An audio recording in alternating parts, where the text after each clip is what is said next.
समाजामध्ये थोर विचारांचे समर्थक महात्मा ज्योतिबा फुले, गोरगरिबांना न्याय मिळवून देणारे डॉक्टर बाबासाहेब आंबेडकर, आपलं आयुष्य शेवटच्या श्वासापर्यंत जन्म देणाऱ्या माता अहिल्यादेवी होळकर, अखंड महाराष्ट्राचे आराध्य दैवत, ज्यांनी स्वराज्याचं देखणं स्वप्न सत्यात उतरवलं, असे आपले छत्रपती शिवाजी महाराज यांना अंगाखंड्यावरती खेळवलंय.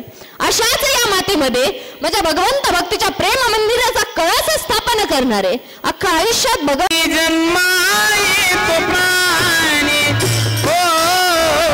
पाप पुण्य करुणी जन्माये तो प्राणी, पाप पुण्य करुणी जन्माये तो प्राणी.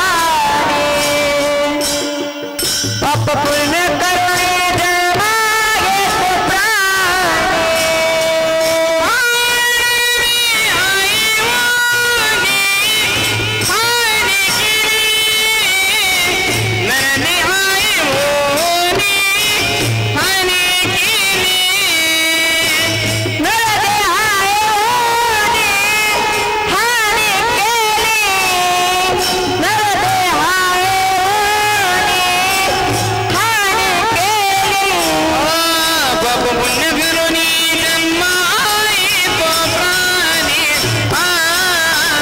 पाप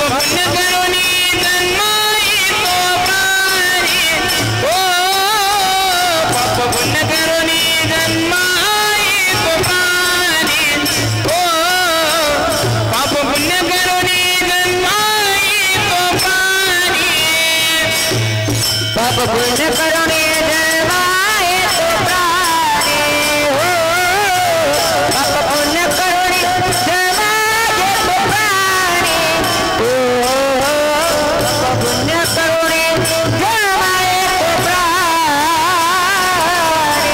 पाप पुण्य करुणी जन्माये तो प्राणी.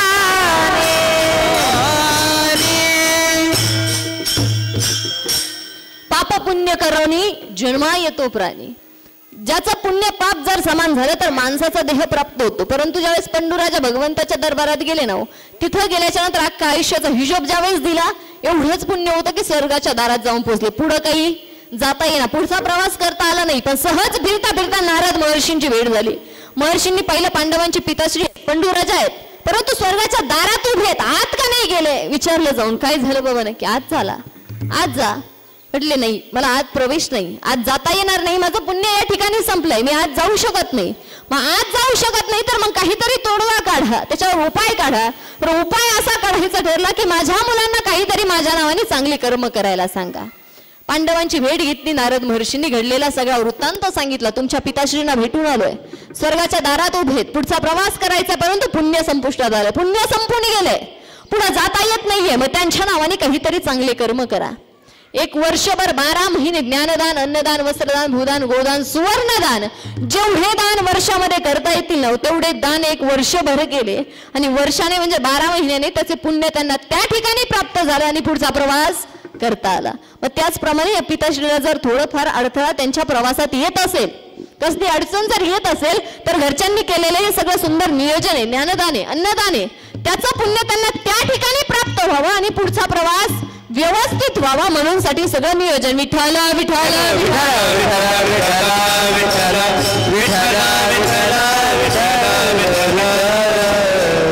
म्हणून साठी हे सगळं नियोजन आहे. पण मला सांगावं, कुणीतरी आपल्याला पुण्य पाठवावं आणि मग पुढचा प्रवास व्हावा याची काही गरज? आणि कोणाला खात्री आणि ठाम विश्वास आहे आम्ही गेल्याच्या नंतर आमची मुलं खूप मोठे वर्ष श्राद्ध सुंदर दावे करतील, आहे का कोणाला विश्वास असेल तर करा बरोबर वट. आपल्या नावाने मोठे कार्यक्रम केले जातील, विश्वास कोणाला? कोणालाच नाही, एक सुद्धा वरबोट नाही हो. मग कशाला? गरजच नाही ना आपल्याला कुणीतरी पुण्य पाठवावं मग आपला पुढचा प्रवास व्हावा. त्यापेक्षा आपलं जीवन इतकं सुंदर जगा की आपल्या कर्माच्या जोरावरती माझ्या भगवंतापर्यंत पोहोचता यावं, त्या भगवंताची प्राप्ती करून घेता यावी.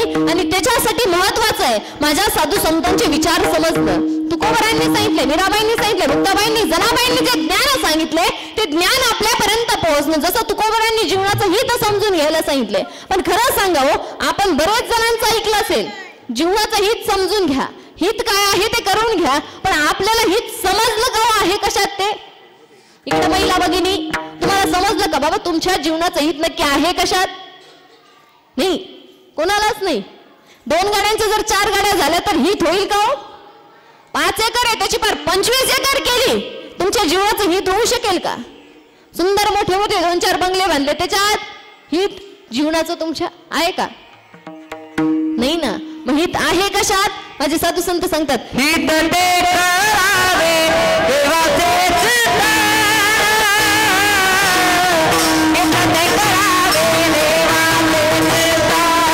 हित ते करावे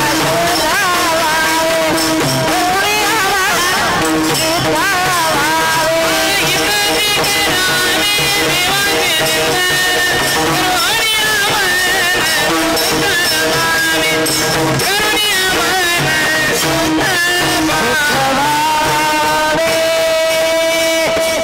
चिंतन, हित ते करावे देवाचे चिंतन. देवाचे चिंतन करून या मन शुद्ध व्हावे. हीच सांगितलं भगवंताच्या चिंतनात, हीच सांगितलं भगवंताच्या भक्तीमध्ये. पण खरंच समजलं का आपल्याला? आपल्याला म्हणलं ना भाऊ माळ घाला, गंध लावा, बुक्क लावा, आता भरपूर झाला संसार, आता चला ना परमार्थाकडे. आपले एक उत्तर फिक्स आहे ताई, 5 घेताना 5चे 7 घ्या, पण माळेचं सोडून बोलावं म्हणतो ना आपण.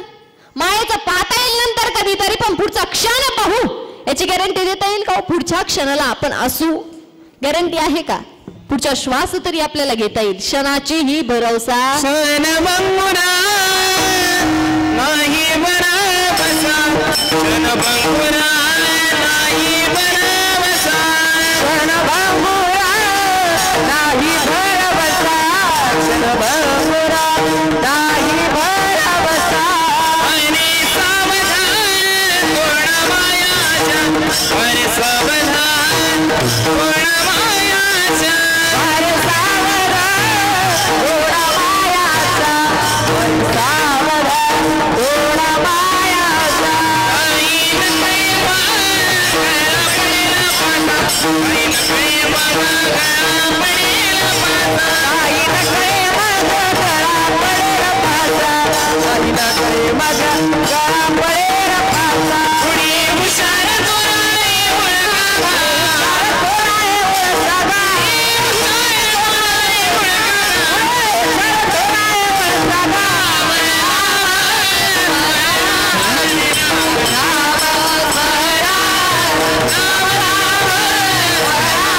ओळखावा.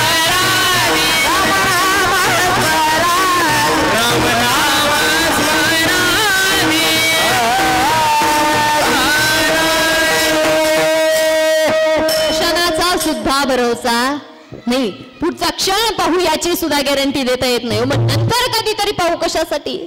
आमच्या महिला भगिनींचं सुद्धा ठरलेलं असतं बरं का ताई, आमच्या मुलांचे खायचे प्यायचे दिवस आहेत. बऱ्याच जणी म्हणत असतील आमच्या मुलांचे आता खायचे प्यायचे दिवस येतो, पण मुलं खातील पण, खाता खाता पितील पण, आणि पिता पिता एक दिवस समोर दांडकं घेऊन उभं राहतील पण. आपल्याला समजू द्या, आधी कळू द्या बाबा, खरंच मुलांच्या जीवनाचं हित होईल कशाने? मी काय करावं लागेल? कोणतं कर्म माझ्याकडून झालं पाहिजे जेणेकरून माझ्या मुलाचं जीवन घडेल, त्यांचं जीवन सुंदर होईल, त्यांना त्या जीवनाचा सुंदर अर्थ समजेल, हे अगोदर आपल्याला समजलं पाहिजे. आई वडिलांना, कारण की साधू संत सांगतात शुद्ध बीजापोटी फळे रसाळ गोमटी. आईची कुस पवित्र, वडिलांचं बीज ज्यावेळी शुद्ध असतं ना त्याच वेळेस त्या ठिकाणी सात्विक कन्या सात्विक पुत्र जन्माला येतात. त्याच्यासाठी महत्वाचे आपण आहोत. आपल्याला समजलं पाहिजे बाबा भगवंताची भक्ती म्हणजे काय. तरी भक्ती असल्याशिवाय सगळं चाललंय का? आमचा सुंदर परमार्थ आळंदीची पंढरपूरची वारी कीर्तन प्रवचन सगळंच करतो ना आम्ही, म्हणता ना सगळं चाललंय. सकाळी उठलं की अगोदर देव दर्शनाला जातो, चारधामच्या यात्रा करतो, आमची भक्ती आहेच की. पण भक्ती आहे हो, पण तुम्हाला थोडस स्पष्ट सांगते, आपली भक्ती आहे नाही असं नाही. आपली भक्ती आहे, पण आपली भक्ती आपल्या सवडीने आवडीने नाही. सवड जर भेटली तर आळंदीची पंढरपूरची वारी आहे. सवड असेल तर कीर्तन प्रवचन, तर मंदिर आहेत. पण सवडीने झाली पाहिजे का आवडीने झाली पाहिजे हो? आवडीने झाली पाहिजे ना. आवडीने जर झाली तर काहीतरी फायदा होईल, तर त्याचा काहीतरी उपयोग. सवडीने झाल्यावर नाही हो. नाहीतर भगवंत सुद्धा म्हणेल मला सवड आहे तेव्हा मी यांच्याकडे पाहतो. त्याला सुद्धा सवड भेटल्यावर आपल्याकडे पाहिलो. पण सवडीने करू नका, ती आवडीने करा. मनापासून भगवंताची भक्ती व्हावी. भगवंताची भक्ती म्हणजे काय? फार काही करायचंय असं काही नाही, सगळं सोडून द्यायचंय आणि मग भगवंतासाठी जीवन जगायचंय. माझे साधू संत सांगतात, संसारी असावे असोनी नसावे, भजन करावे वेळोवेळा. संसारात राहा पण देहाने संसार आणि मनाने भगवंताची भक्ती. अंतकरण तर भगवंताजवळ हवं. मन जर भगवंताला देऊ ना, तर या संसारात जरी राहिलो कुठं अजून राहिलो तरी काहीच फरक पडत नाही. त्याला मन भगवंताला देता आलं पाहिजे. नाहीतर जर मन संसारात रमवलं ना, त्याचा एक गुणधर्म आहे मनाचा, तुम्ही त्याला जी सवय लावाल ना त्याला तीच सवय लागते. मग ती चांगली असो किंवा वाईट असो, ते दुसरीकडे वळत नाही. एखाद्या चांगल्या कामात घातलं ना ते परत वाईट कामाकडे जाणार नाही. एखादी वाईट सवय लावली ना, त्याला कितीही प्रयत्न केला तरी त्याची ती खोड मोडू शकत नाही. मग ते कुठं लावायचं हे आपल्या हातात आहे, आपण ठरवायचंय. आणि ते मन खरंच भगवंताला ज्यावेळेस देऊन टाकू ना, त्याच वेळेस खरा परमार्थ, खरी भगवंताची भक्ती आपल्या जीवनामध्ये होईल. आणि भगवंताची भक्ती करायची म्हणजे काय हो? जे भगवंताला आवडतं एवढंच जीवन जगायचंय. मग भगवंताला काय आवडतं? माझे नाथ बाबा सांगतात,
सांगितलं काय सांगितलं? आवडे देवासी ऐका तो प्रकार, नामाचा उच्चार रात्रंदिवस. तुळशी माळ गळा गोपी चंदन टिळा, हृदयी कळवळा वैष्णवाचा. सोपी भक्ती का नाही? पवित्र तुळशीची माळ, कपाळाला गोपी चंदन टिळा, माझ्या साधू संतांवरती नितांत प्रेम आणि भगवंताच्या नामाचं चिंतन, एवढंच सांगितलं ना. पण खरंच आपली भक्ती चालली आहे का हो? मग अशीच तुम्हाला सांगितलं आपलं उत्तर फिक्स आहे. ताई माळेचं सोडून बोला, माळेचं पाहता येईल आपण म्हणतो नंतर कधीतरी, पण खरंच जर पाहिलं ना आपली निश्चित माळ ना मुखातनं दात पडल्याच्या नंतर आहे. आळंदीची पंढरपूरची वारी गुडघे कामातून गेल्याच्या नंतर आहे. मंदिरं मुलाने सुनेने कपड्याची वळगुडी बाहेर फेकून दिली की मग आपली मंदिर आहे. मग अशी भक्ती जर झाली तर जीवनाचं हित कधी होईल का हो आपल्या? होऊ शकतं? होऊ शकत नाही. त्याच्यासाठी जे खरं आहे ते जाणून घ्या, जे सत्य आहे, जे करायचंय आपल्याला ते समजून घ्या. ते जर केलं तर जीवनाचं हित होईल. अभंगाचा प्रथमच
पुत्रा जो असे जागता धन्य माता पिता तयाची.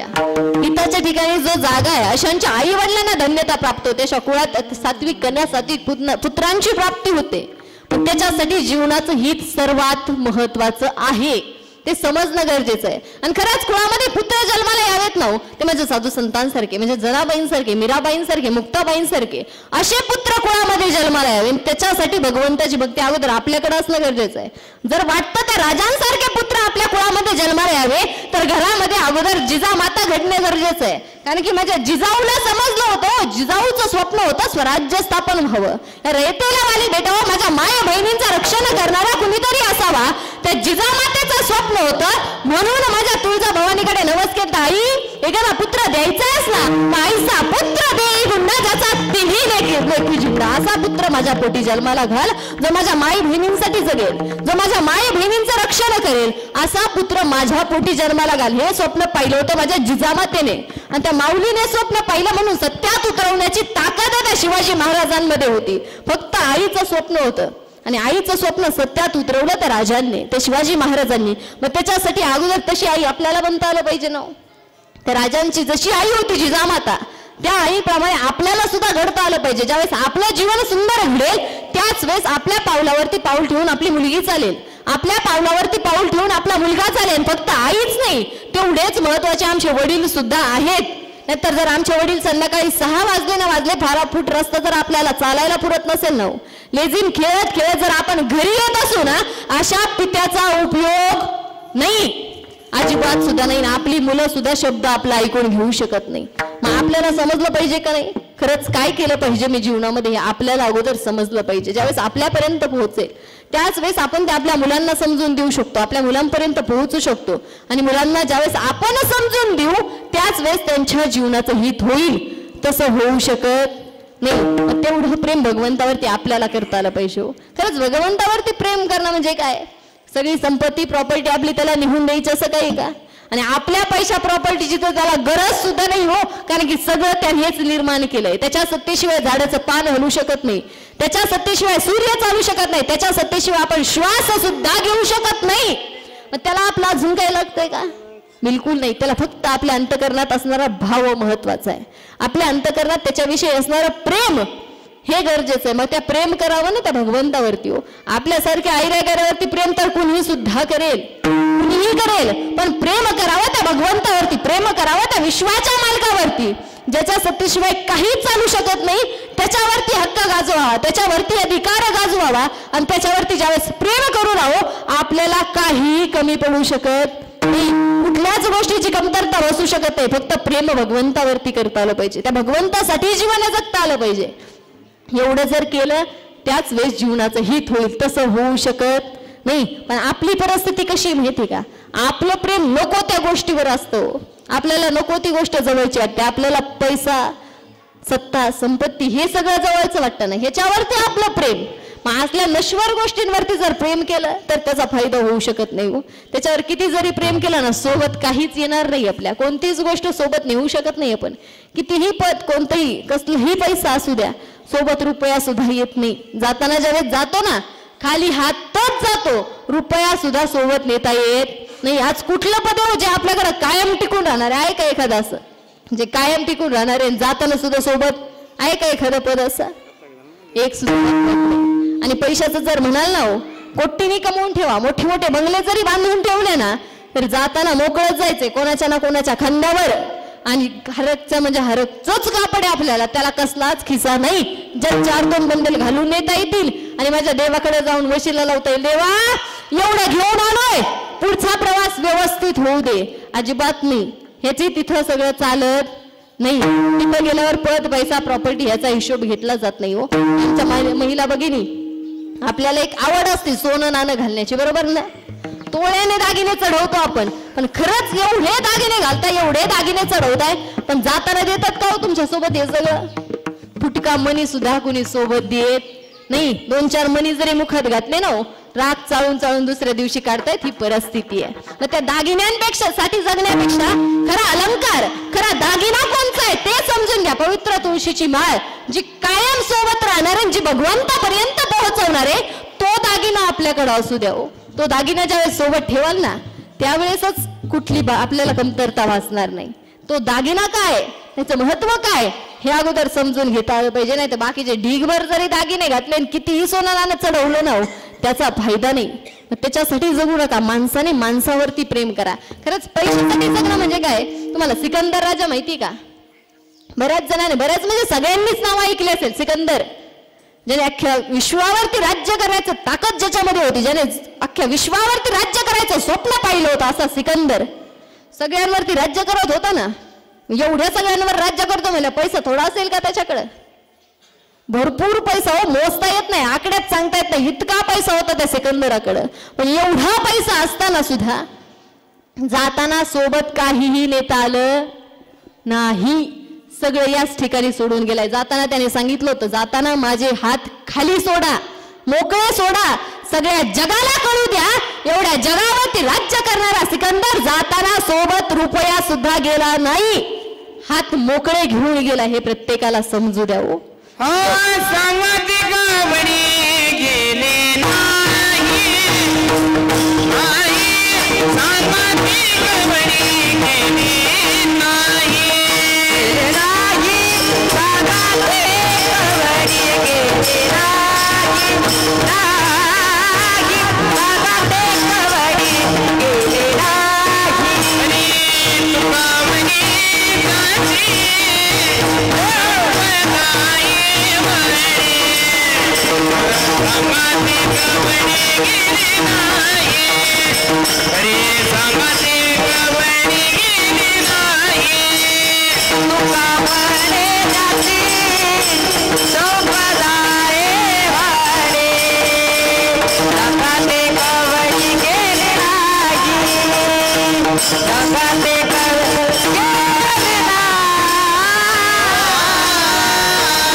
संपत एवढी सांगाती कवडी गेली नाही, सोबत रुपया सुद्धा नेता आला नाही. ओ रावणाचं उदाहरण सांगितलं तुकोबरायांनी. किती संपताची, पण एवढी सगळी लंका सोडायची होती, पण जाताना काय घेऊन गेला. सगळं त्याच ठिकाणी ठेवावं लागलं ना. सोबत काहीही नेता आलं नाही. मग त्याच्यासाठी जगण्यापेक्षा माणसाने माणसावरती प्रेम करा, माणसाने भगवंतावरती प्रेम करा. आणि सौंदर्याचं जर म्हणूच ना आपण, एखादा लहान लेकरू धावत सोबत आला ना, आपण पटकन त्याला उचलून घेतो, कुरवाळतो, जवळ घेतो. पण तेच लेकरू थोड्या दिवसांनी थोडं मोठं झाल्यावर येऊ द्या बरं, मग घेताल का जवळ. आणि मग म्हातारं झाल्यावर आल्यावर मग तर जवळ सुद्धा फिरकत नाही. आपण ही परिस्थिती आहे का. जीव तर तोच आहे ना, पण परिस्थिती एक आहे. सौंदर्य रास पावले, सौंदर्य संपलंय त्या ठिकाणी. दिसायला सुंदर होतं, गुबरे गाल होते, आता त्या गालावरती सुरकुत्या पडल्यात. पाणीदार डोळे होते, त्यातलं पाणी गळतंय. काळे भोर केस होते ना, ते केस पिकले. फक्त सौंदर्य रास पावले हो. मग त्याच्यासाठी जगण्यापेक्षा माणसाने माणसासाठी जीवन जगा. एक गोष्ट प्रत्येकाने नोट करून घ्या, सत्ता, संपत्ती आणि सौंदर्य सगळं नश्वर आहे, नाश पावणार आहे. जाताना काहीही सोबत येणार नाही. त्याच्यासाठी जीवन जगू नका. खरं सत्य काय ते समजून घ्या, त्याच्यावरती प्रेम करा, त्या भगवंतावरती प्रेम करा, माणसावरती प्रेम करा, माणुसकीने जीवन जगा. एवढं ज्या वेळेस करू नये त्याच वेळेस कुळाचा उद्धार होईल. त्यावेळेस कुळात सात्विक कन्या सात्विक पुत्र जन्माला येतील. अभंगाचं दुसरं कुळे कन्या पुत्र कन्या पुत्र कुळे कन्या पुत्र होते ते सात्विका. कुळे कन्या पुत्र कन्या पुत्र कुळे कन्या पुत्र होते ते सात्विका. कुळे कन्या पुत्र कन्या पुत्र कुळे कन्या पुत्र होते ते सात्विका. कुळे कन्या पुत्र कन्या पुत्र कुळे कन्या पुत्र होते ते सात्विका. कुळे कन्या पुत्र कन्या पुत्र कुळे कन्या पुत्र होते ते सात्विका. कुळे कन्या पुत्र कन्या पुत्र कुळे कन्या पुत्र होते ते सात्विका. कुळे कन्या पुत्र कन्या पुत्र कुळे कन्या पुत्र होते ते सात्विका. कुळे कन्या पुत्र कन्या पुत्र कुळे कन्या पुत्र होते ते सात्विका.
जे सात्विक तयाचा हरिक वाटे देवा.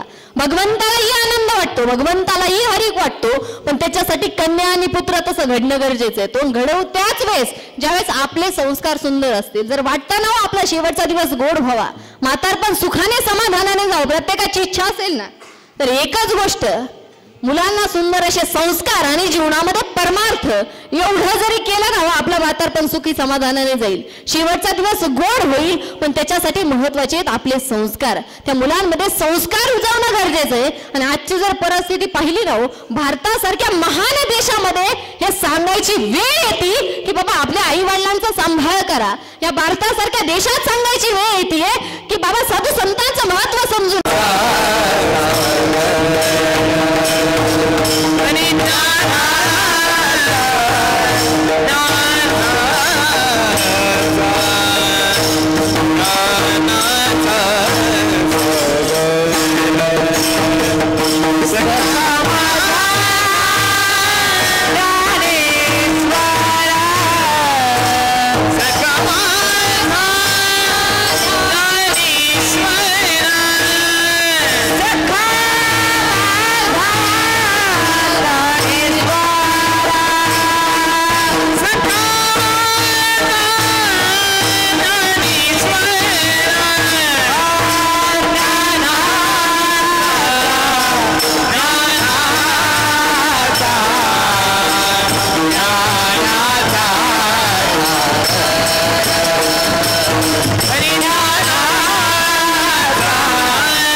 जातो. त्या माऊलींना आपल्या भगवंत भक्तीचा पाया म्हणून ज्यांची ओळख करून घेतली जाते, अशा साधू संतांचं महत्व आपल्याला समजून द्यावं लागतं. पण ज्यावेळेस त्या गीतेचं महत्व समजेल, भागवताचं महत्व समजेल, गीता शिकवते जगायचं कसं आणि भागवत शिकवतं मरायचं कसं, ज्यावेळेस महत्व त्या ग्रंथांचं समजेल, त्या साधू संतांचं भगवंताच्या नामाचं महत्व ज्यावेळेस आपल्याला समजेल ना, त्याच वेळेस जीवनाचं हित होईल. अभंगाचं तिसरं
दोघच येतो.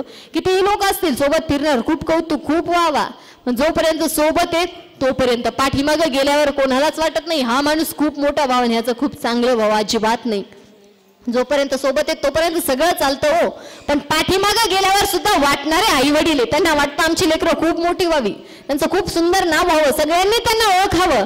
इच्छा अपेक्षा करणारे ते मायबाप आहेत. फक्त इच्छा अपेक्षाच नाही हो, तर त्याच्यासाठी प्रयत्न करणारे सुद्धा ते आई वडील आहेत. लेकरांसाठी झटणारा बाप आहे. रात्रीचा दिवस कष्ट करून मुलांना लहानाचं मोठे करणारे ते वडील आहेत हो. वडिलांची जर परिस्थिती पाहिली ना हो, तर पायातले बूट तुटलेले जरी असले ना तरी शिवून शिवून पुन्हा घालतायत. अंगावरचा बनियन शर्टच्या आतमध्ये, बिळ पडलेला बनियन शर्टच्या आतमध्ये लपवणारा एक बाप आहे.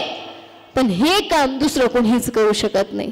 पण त्या आई वडिलांचं महत्व लेकरांना समजणं गरजेचं आहे. आमच्या माता भगिनी, मी दरवेळेस सांगत असते, आपल्याला लवकर समजतं आपल्या आई वडिलांचं महत्व. का तर आई बापापासून लवकर लांब येतो ना, त्या बाबांपासून आईपासून लवकर दूर येतो.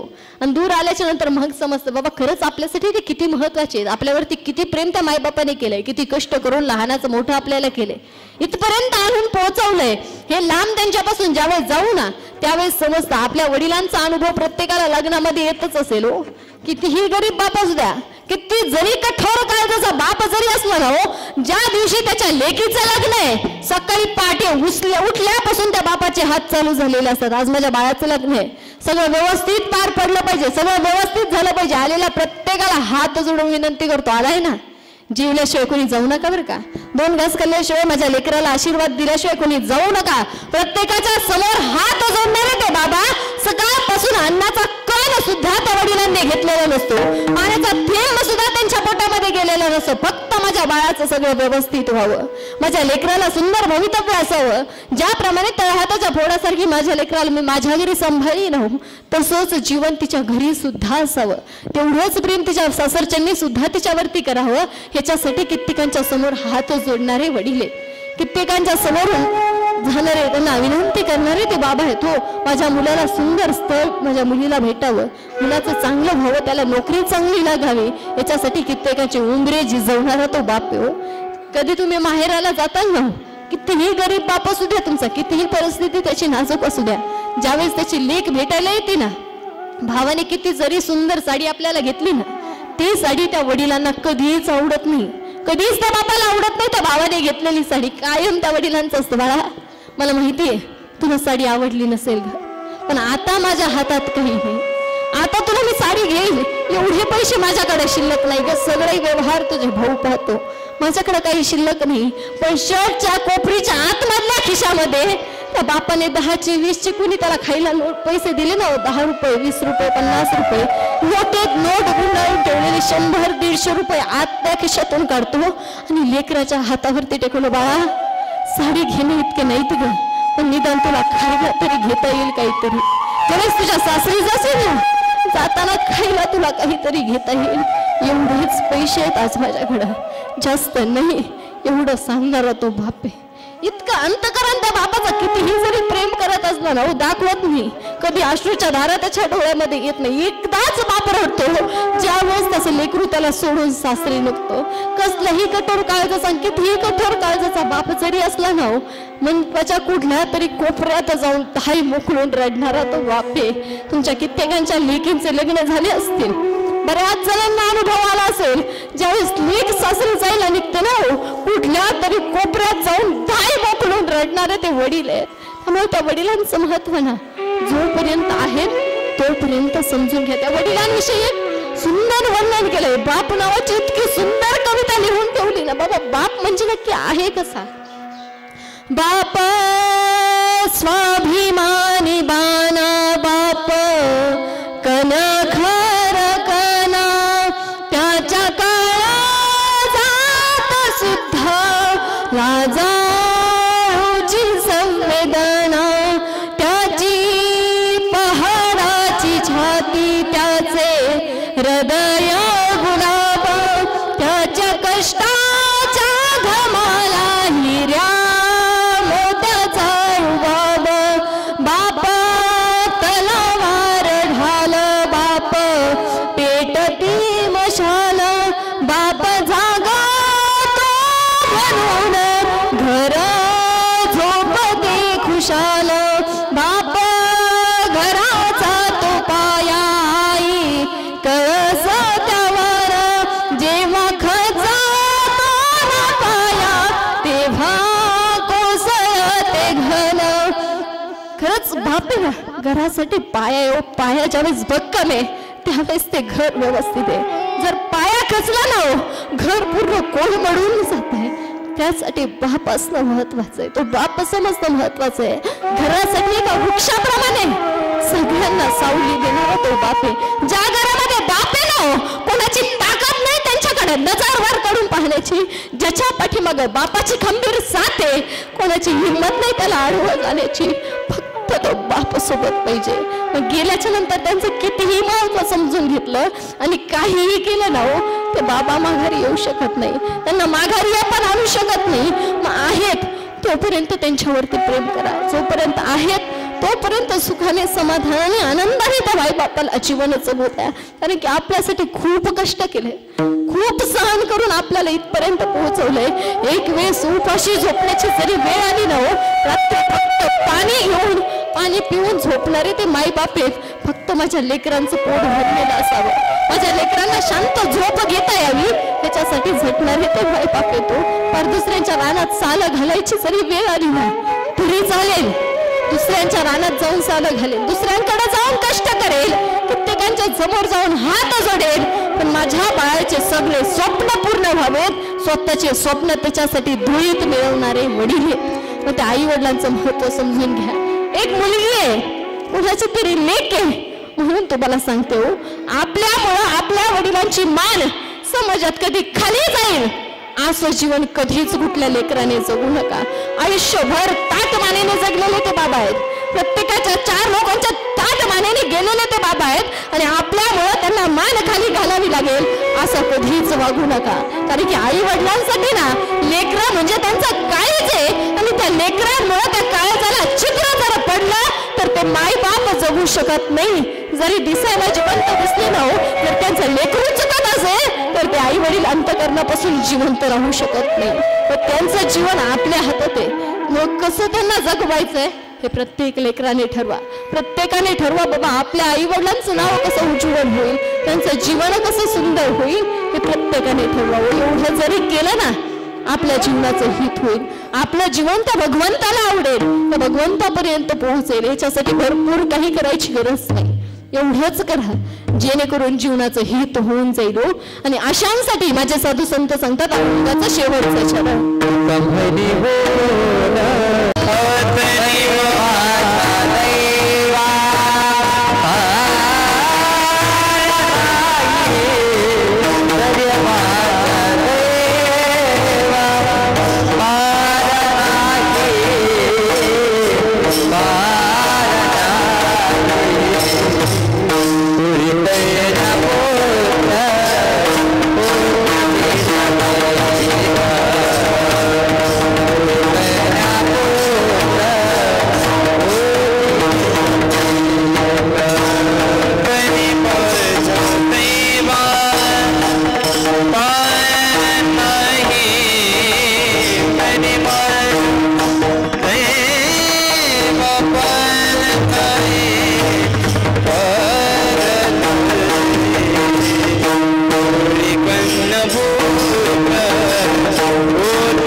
One